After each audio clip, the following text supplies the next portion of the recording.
七浜街道を走った後、細切れ日本一周の旅の続きを走りました。この旅は南は大分県まで進んでいますが、同時に北にも進んでいこうと思っています。4年前の旅ではつくばから福島県の富岡駅まで走りましたが、富岡駅より北は原発事故の影響で自転車での通行ができませんでした。2022年8月から自転車や歩行者も通行が可能になっています。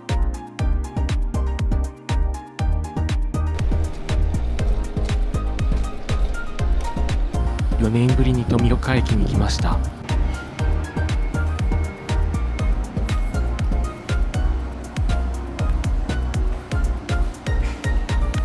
放射線量はほとんど変わってなかったです。ここから先は4年前は自転車で走れなかった区域です。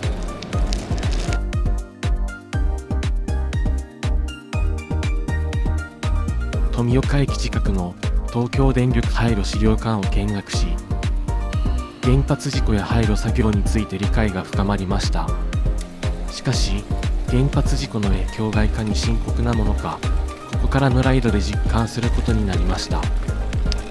もうあまりメディアでも報道されていないし、私もあまり意識していなかったのですが、まだ福島県には帰還困難区域がこんなにあります。福島のサイクリングコースは帰還困難区域を避けて設定されていますが、この国道6号線の部分だけ帰還困難区域と中間貯蔵施設の間を通過することになります。中間貯蔵施設とはまさに福島第一原発の周りの区域で、除染作業で出た土壌などを保存しており、立ち入りはできません。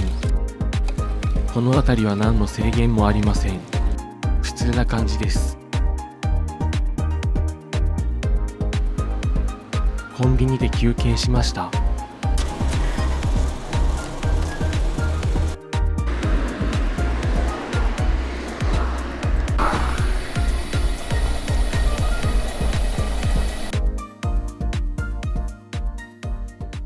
さらに進んでいくと、植物に覆われた建物がちらほら見られるようになりました。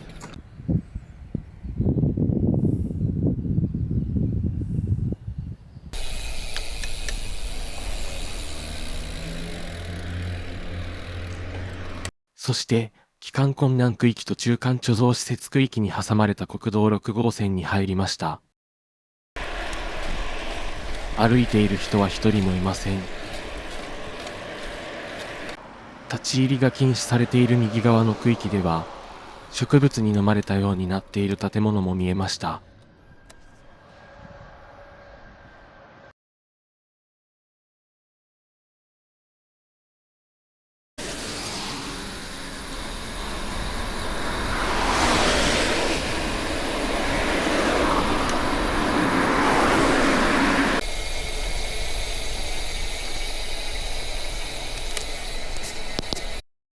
福島第一原発に一番近い部分を通過していきました。雰囲気が全然違うこの道を走ってみて、やはり原発事故の影響はまだまだ大きいと肌で感じました。帰還困難区域を過ぎて特定復興再生拠点区域に入りました。国費で集中的に除染やインフラ整備が進められている区域です。この地域の新しいホテルに泊まろうとしたのですが、予約でいっぱいでした。結構人気のようですね。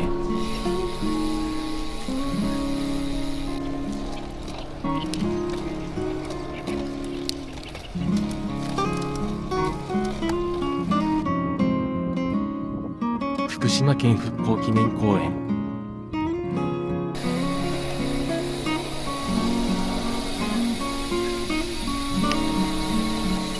これは国営の追悼記念施設です。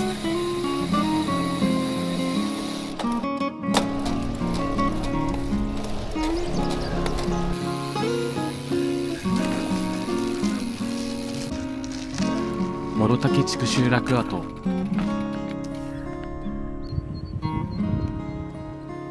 かつては29世帯90人ほどが暮らす農村集落でした。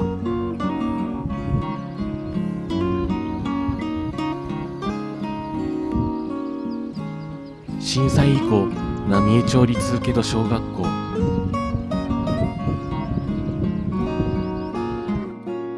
この辺りもかつては人がたくさん住んでいたんですね。夕暮れ時だったこともあり、寂しい気持ちになりました。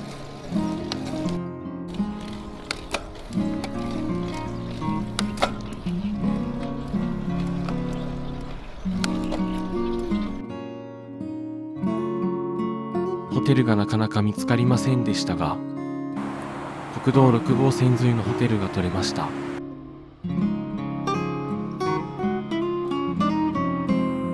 ホテル近くの食堂で夕食。生ビールとカレー、美味しかったです。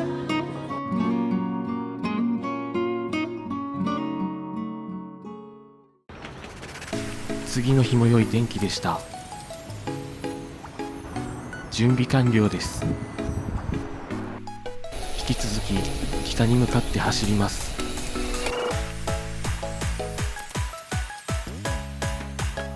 信号もなく車も少なくて走りやすいです。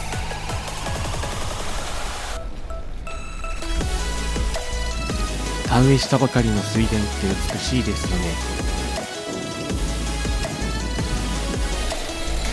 気持ちの良い道が続きました。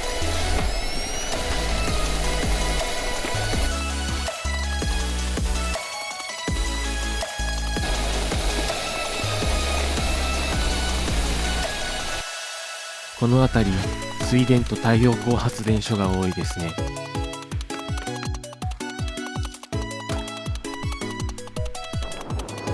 風力発電もありました。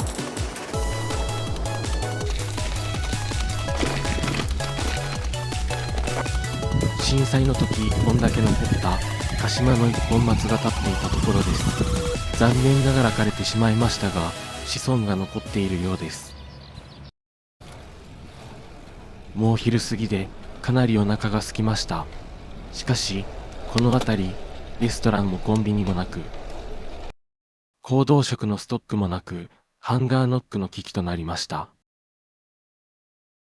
予定のコースから離れ、Google マップで食堂を見つけて向かいました。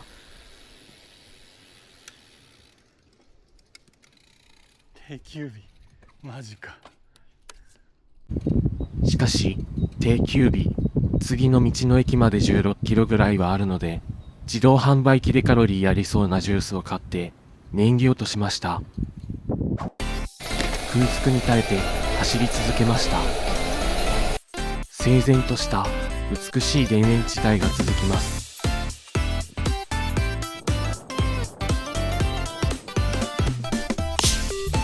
次の燃料はコーラ。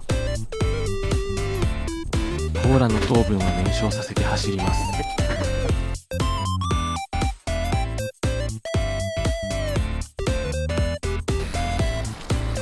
食べ物がありそうな建物を発見。お魚の直売所で食堂はなかったのですが、さつま揚げをゲットしました。こんなにうまいさつま揚げは初めて。とりあえず食べ物にありついてほっとしました。大須松川ラインを走ります。ここも爽快な道です。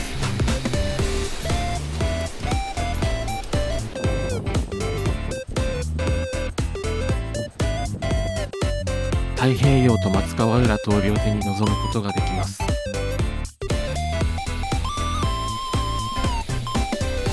松川浦恋人岬に寄りました。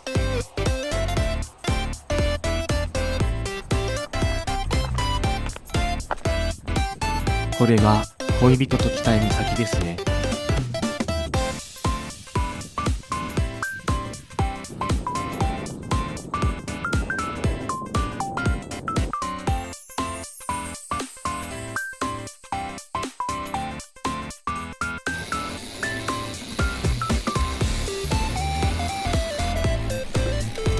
さらに走ってようやく道の駅に到着。ここでお寿司をいただき、これで完全に空腹問題を解決しました。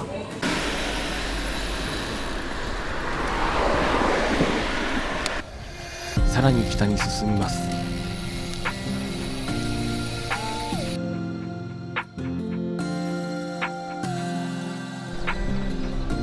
今回の旅は新地駅までとしました。